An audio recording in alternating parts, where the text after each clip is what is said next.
seji peri lao tetap lon limut lon jaga han mungkin lon bir kan han lon kanda bahtera tan layu nyo ketang secinta.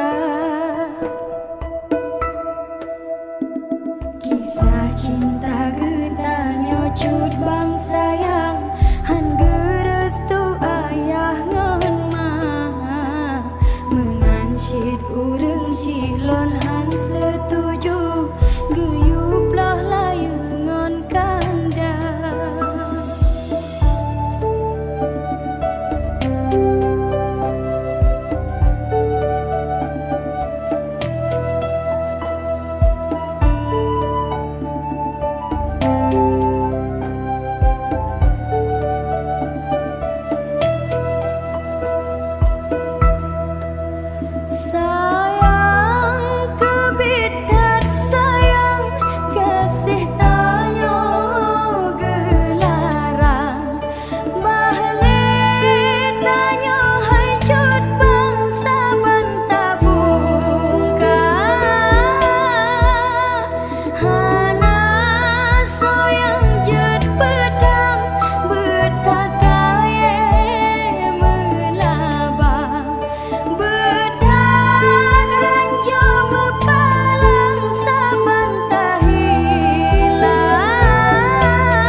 Cinta getanya cut bang sayang han